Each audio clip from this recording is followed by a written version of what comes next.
walinyuma kalajo walinyuma baba baba mari before aki walinyuma kalajo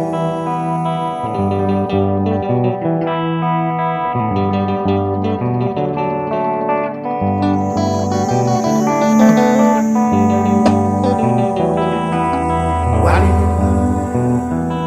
kalajo walinyuma baba Papa Mali before lagi wali makala.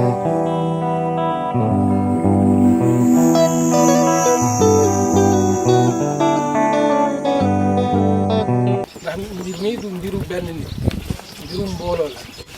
donc ñëpp joxante loxo ci action bi ak yeneen action dafa am solo di remercier tous les partenaires yi ñëw de agence avec Ali Aïda ñu ngi dellu di ko ñaanal yàlla faxas na tam jëkkati ko may ko wér ba mu continuer action bu am solo bu muy def ba ñuy jàppale à travers Fallou Diop véritablement lu am solo la loo xam ne dañ koy rafet Eaux et Forêts lieutenant Diop ñu ngi koy madame Diop ñu ngi lay remercier ak tous les autres partenaires véritablement qui ont apporté leur contribution pour la réussite de ce jour. Je pense que war nañ ci mën a tirer leçon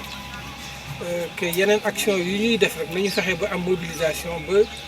toute la communauté se sent concernée et impliquée. Je pense que réussite bi ñu gis à travers les reportages yu def dans les réseaux sociaux wane na ni quartier bu ñu dem les gens se sont mobilisés derrière l'équipe de base qui a travaillé te loolu am na solo. Remercier monsieur le maire ñëw na foofu li nga wax fii léegi wax nañu ko fële avant muy dem Thiès. Walinyuma kalajo walinyuma baba Papa Mali before lagi walinyuma kalajo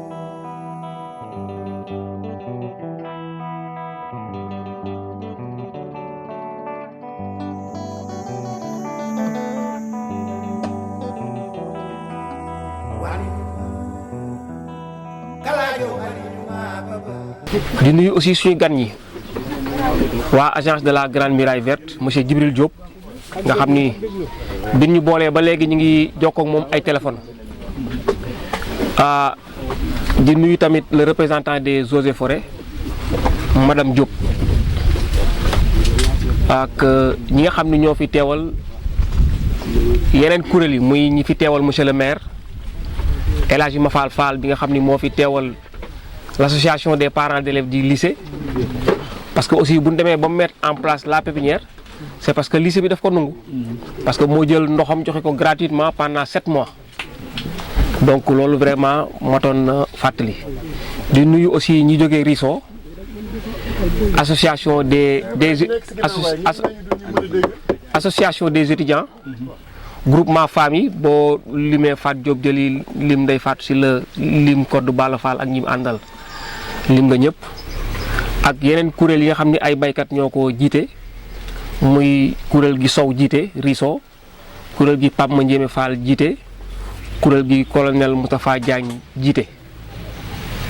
ak ñi nga xam ne nag ay volontaire lañu ay doomu ngaay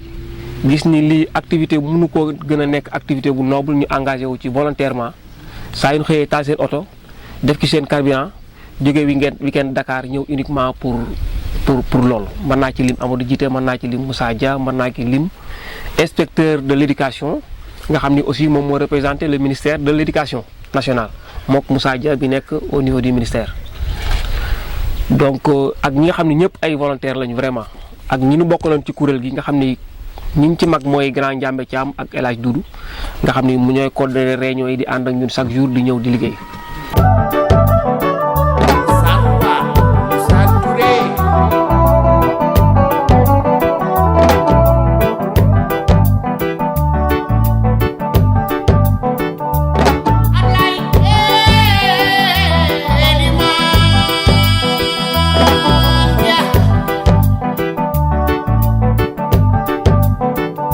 dëgg yàlla ñun day bëggoon nañu ku ñu wéttali ci li parce que activités yi mel nii Lamine moom lay jël à témoin xëy na wéetoon nañ ci torop nag bu ñu demee ba nga xam ni nit ñi fésal nañu seen bëgg-bëgg ci def garab toppatoo ko ak yeneen activités yoo nga xam ni c'est lié à la conservation de la nature wax dëgg yàlla dañ ciy sant yàlla na gën a démultiplier wu moom la ñuy ñaan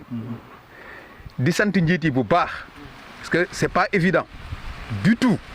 nga jiite lu mel nii au début ça peut être difficile parce que gis-gis yi bokkul gëm-gëm yi bokkul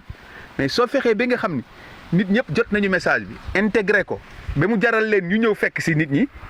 loolu c'est à louer.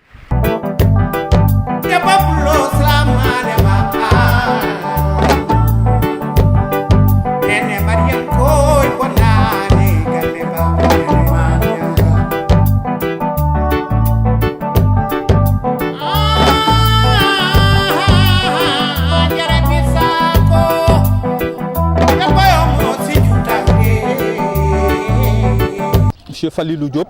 je suis vice-président de ID et coordonnateur du comité de reboisement. Je voudrais, 5 semaines après le début donc, de l'opération de reboisement de ID 2021, me féliciter pour les résultats obtenus. Je pense que pendant 5 semaines, nous avons procédé à un reboisement, ce qui nous a permis de distribuer directement ou de planter directement plus de 6000 plants. Je pense que ce n'est pas petit, ça a été une très bonne chose. Idée li ñu doon wut yëpp pratiquement mooy massification maanaam dëkk bi yëpp xam lan moo tax Idée jóg lan mooy ay tànkam. À travers cette activité je pense que am nañ ci satisfaction parce que tey ko ñu ngaay yëpp teew nañu waa ngaay ñëpp teew nañu te je pense que loolu ci objectif u Idée ci la bokkoon. Donc je vais pas être trop long damay remercier Diagne bi ñu recevoir tey fii muy Moustapha Diagne moom tam ma koy encourager parce que bu ñëpp defoon ni moom tey yaakaar naa ni ngaay kenn du fi wax c'est une zone désertique de waaw parce que lii moom mooy Olof Njaay di wax rek suul ker du ko teree feeñ waaw ker moom kenn mënu ko suul. kon boog daal vraiment di encourager ñi ci jàpp ñëpp di leen féliciter et di insister nag ci stratégie bañ la ñu war a tëral pour l'entretien. Je pense que Fallou li mu fi yëkkati léegi c'est une excellente idée def des randonnées vertes pour aussi que nos partenaires yi nga xam ni tey ils nous ont soutenus bu ñu fi dellu see déwén xam ni ñii kat li leen defal mérité nañ ko ñoom tam ñu mën a yokk seen loxo. te loolu nag ni muy mën a amee mooy ñu dégager une stratégie claire pourquoi pas des randonnées vertes c'est une excellente chose et puis aussi la responsabilité individuelle ku nekk boo gisee garab bu sonn na la jaral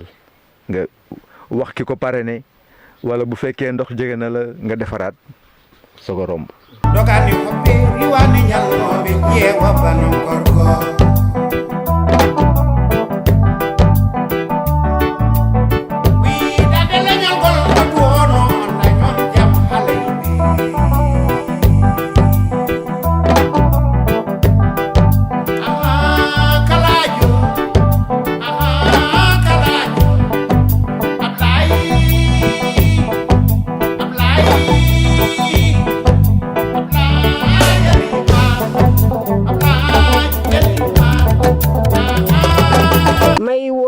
di lancer ñëpp appel parce que vraiment boobu ba léegi maa ngi ànd ak yéen waaye nag ay jàmbaar rek laa fi gis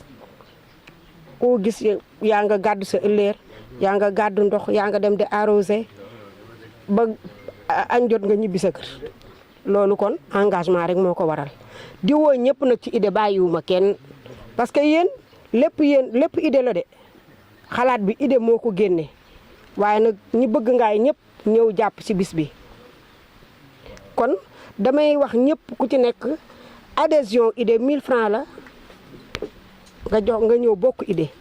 année bi weer wu nekk 1000 francs la 10 000 francs lan la laaj chaque année te loolu ñuy laaj dañ koy defaat ci biir dëkk bi ñëpp gis ko ñëpp bokk ko.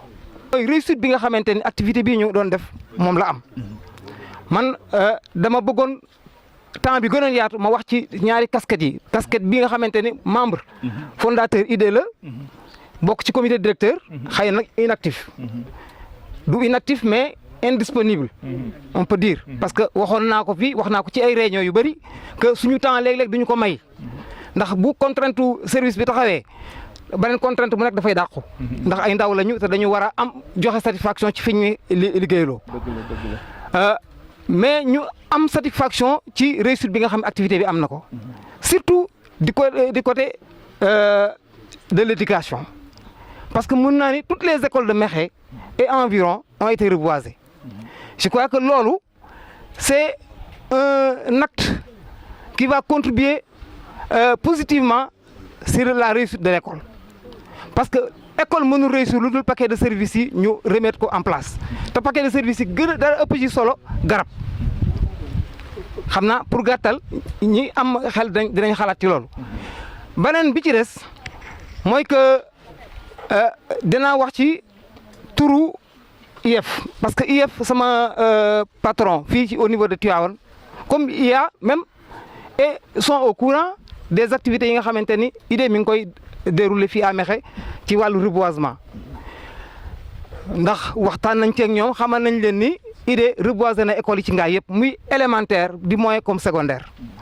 et yaakaar naa ni suupa ñoom du ñàkk seen réaction envers IDE li ci des nag xëy na ñuy déplorer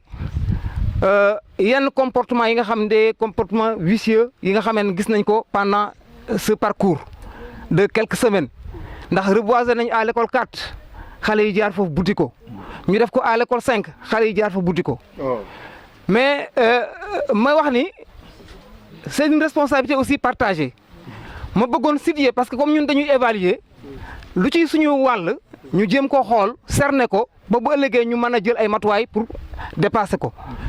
ndax dama jàpp ni suñu responsabilité ñun ci loolu mooy que le manque de communication parce que bala ñu jëmbat garab gi war nañu mën a jàkkaarloo ñi nga xam ñoo dëkk ca gox ba te garab ga di leen njëkk a jëriñ bala mu jëriñ kenn waxtaan ak ñoom xamal leen dañu bëgg a jëmbat fi garab xamal leen njëriñu garab ba buñ ko fa jëmbatee duñ ñëw buti ko mais je crois que foofu moi j'avais noté et je suis même allé jusqu'à en parler à Madame Diop man ko lii dafay jar ñu wut émission ci rajo bi waxtaan ak population Ngaye ñu xam ni garab dafa am njëriñ ci dund gi te it garab yi ñuy def ñun ñu ko fay jëmbatuñ ko fa ngir bari xaalis te maye suñu ñu ko garab gi dafa am solo pour seen dund ñoom te ñoom lañ koy defal pour que ñoom ñu jël seen engagement sa aar garab gi sàmm ko mais bañ ko yàq yaakaar naa ni loolu moo tax may joxe cette proposition que activité bu ñuy def communication bi jiitu ci et pendant mu am communication et après mu am communication parce que lii mënoon na am ay émission rajo yoo xam dina sensibiliser koñ bu ñu jëm wala gox bu ñu jëm ñu xam ni foofu lañ jëm war fa def lii ak lii ak lii boo defee waa gox ba dinañ leen sensibiliser génn.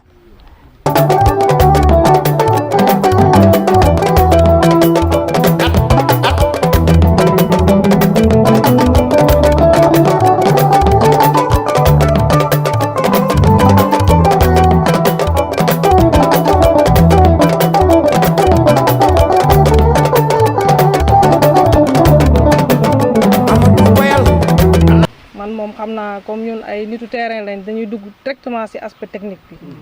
ñu xam ne liñ fi def yëpp rafet na buñ doon ko évaluer mën nañu wax ni am na réussite à 70 75 wala 80% de réussite même si suivi bi mu ngi ci suñu kanam duñu xaar loolu comme ni ko ñëpp waxee rek ku nekk def ko sa yëfu bopp garab bu la jege boo doxee wàcc xool lu fa manqué je pense que fi ngay demee outil plan pour remplacer ko loolu du doon lu jafe mais di dem ci directement ci perspective bu IDE yi nga xamante ni mën naa wax ne ñun ñi fi teew ñëpp ay agent wu IDE lañ léegi ñu xalaat ni dañoo war a maaye Kajoor et environ de telle sorte que agent bu nekk day mel ni ñun service bi rek ñu affecté la benn point pour des soucis d'organisation parce que perspective yi ma gis li ma liir ci organisation bi gis naa ni xaw na diis ci Lamine diis na trop parce que da doon daw dem fii daw comme ni mu ko waxee distribuer t-shirt rek 150 personnes te ku ne dara fekk sa kër donc il faut que commission d'organisation mu nekk au moins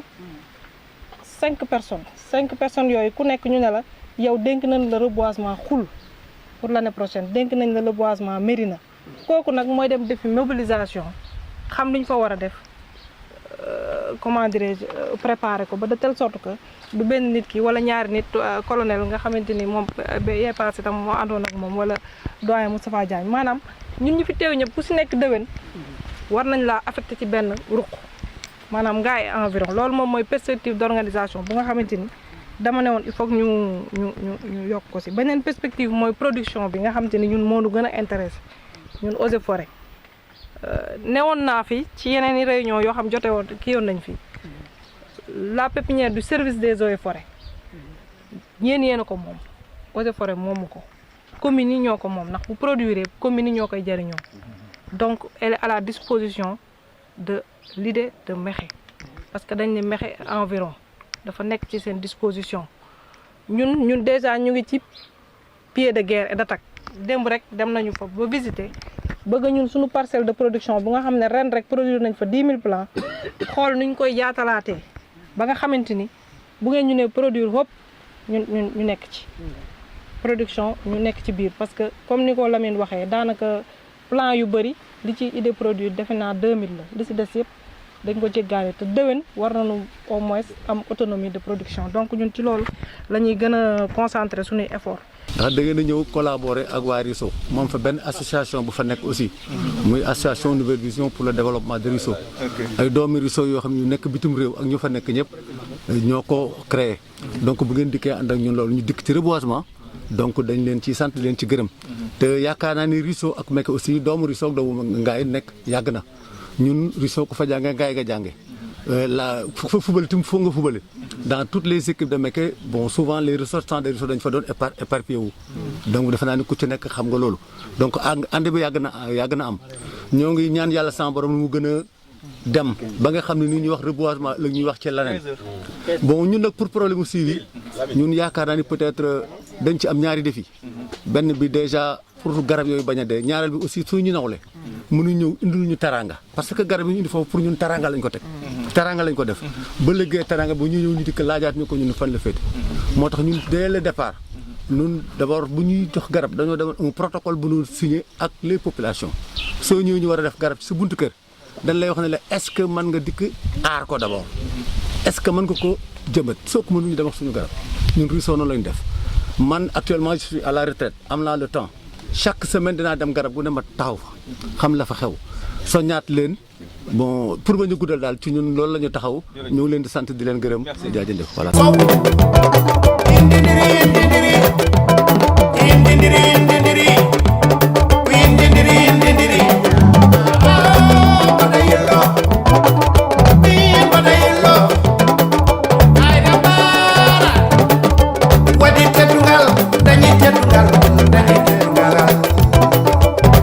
dañ ni dimanche bu nekk dina am ku ko présider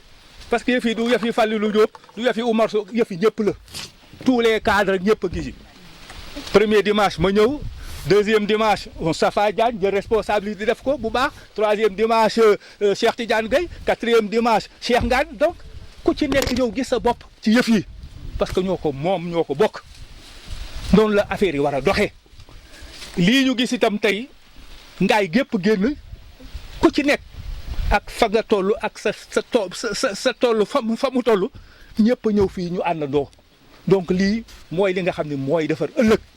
bu ñu ci saxee day man wóor na ma ni mën nañu def leneen waaw am na ñoo xam ne seen oto dañ ko mettre à la disposition si jiitee nga ne bis bu nekk otoom lay indi mooy dawal mooy kii et cetera ak ñeneen seen oto la ñuy joxe waaw mais participation boobu da gën ko mën a responsable sama oto maa koy yore maa koy joxe ak yooyu musuñu am problème oto rarement lañ fi fay ay frais ay oto yooyu honnêtement te campagne la boo xam ne mënoon nañ bis bu nekk ñu luyee ñeenti oto bis bu nekk ñetti oto ñaata xaalis lay doon amuñu ko sax mais les gens de façon volontaire ont donné leur véhicule bu ñuy dem Mboro ñu joxe seen oto bu ñuy dem Lompoul nit ñi joxe nañ seen oto lu ñuy def tey madame Diop oto boppam lay jël di def service bi donc yéen ñëpp gis nañu li ngeen def honnêtement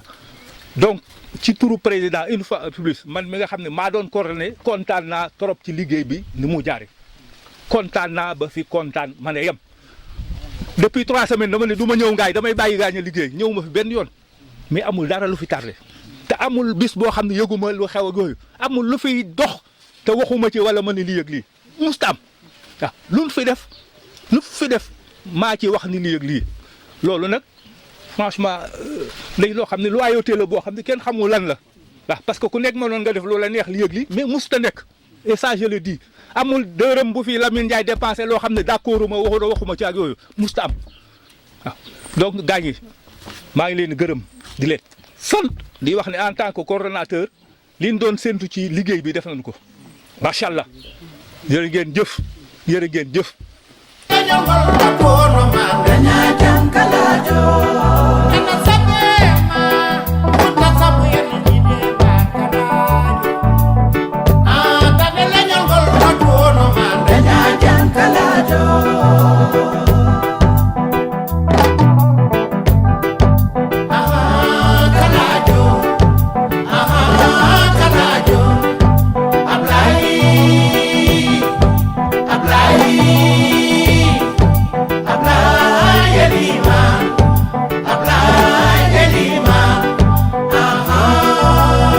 Notre vision, moi une ville verte,